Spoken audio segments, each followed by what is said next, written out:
Anti conversion bill Karnataka में पास हो गया है। गृह मंत्री अर्गा ज्ञानेंद्र ने कर्नाटक धार्मिक स्वतंत्रता अधिकार संरक्षण विधेयक 2022 को सदन में पेश किया था। इसके बाद ये बिल पास हो गया और पहले इसे विधान परिषद में पारित किया गया था। इस बिल के जरिए सरकार का उद्देश्य जबरदस्ती जो धर्म परिवर्तन होता है उस पर रोक लगाना है। कर्नाटक के कानून मंत्री जेसी मधुस्वामी ने कहा कि हम अपने धर्म की रक्षा कर रहे हैं, जिसके लिए जबरन धर्मांतरण रोकने के लिए हम ये बिल लेकर आए हैं। उन्होंने कहा कि वो किसी की स्वतंत्रता पर निशाना नहीं साध रहे हैं। अगर कोई अपने आप धर्म परिवर्तन करना चाहता है उस पर रोक नहीं लगाई जा रही है। जबरदस्ती जो धर्म परिवर्तन कराया जाता है उस पर रोक लगाई जा रही है। बस जो अपना धर्म खुद बदलना चाहता है उसे डीसी के पास जाकर आवेदन देना होगा। अब आइए ये जान लेते हैं कि धर्मांतरण को लेकर जो कानून है और इस कानून के बाद क्या नियम होंगे, ये कानून क्या कहता है और किस तरह से जबरन धर्मांतरण को रोका जाएगा। दरअसल कानून हर किसी को आजादी से किसी भी धर्म को मानने की इजाजत देता है। कर्नाटक के गृह मंत्री ने भी इस बात पर जोर दिया और आर्टिकल 25 के बारे में बताया।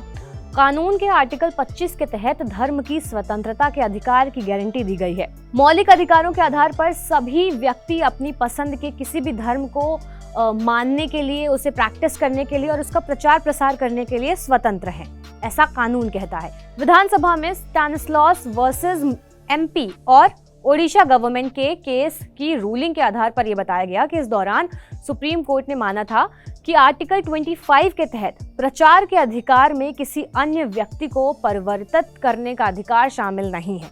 अभी धर्मांतरण पर क्या कानून कहता है ये भी जान लेते हैं। गृह मंत्री की ओर से दी गई जानकारी के हिसाब से अगर देखा जाए तो हाल ही में लुभाकर, जबरदस्ती या फिर बलपूर्वक, कपटपूर्वक सामूहिक धर्मांतरण के जरिए धर्म बदलने के तमाम केस सामने आए हैं। मौजूदा समय में ऐसी घटनाओं को रोकने के लिए राज्य में कोई कानून नहीं था, जिससे ये सब जो मामले थे ये ज्यादा बढ़ रहे थे और ऐसे लोगों को सजा नहीं दी जा पा रही थी। अब क्या होगा कि इन लोगों के लिए सजा निर्धारित की जाएगी।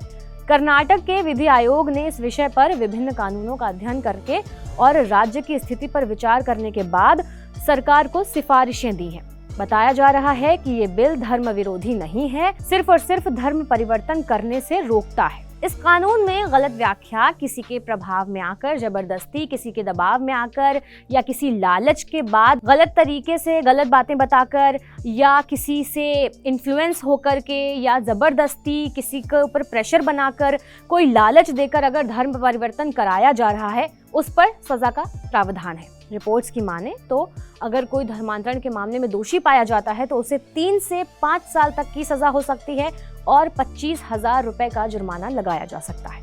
इसमें भी नाबालिग, महिला, SC/ST के धर्मांतरण को लेकर अलग प्रावधान है। इस स्थिति में 3 से 10 साल की सजा और 50,000 रुपए का जुर्माना लगाया जा सकता है। तो इस पूरे मामले पर आपका क्या कहना है? कमेंट बॉक्स खुला हुआ है, कमेंट्स करिए। बाकी वीडियो अच्छा लगा हो तो लाइक और शेयर जरूर कीजिएगा। तमाम छोटी बड़ी अपडेट्स के लिए क्या करना है, चैनल को सब्सक्राइब करना है।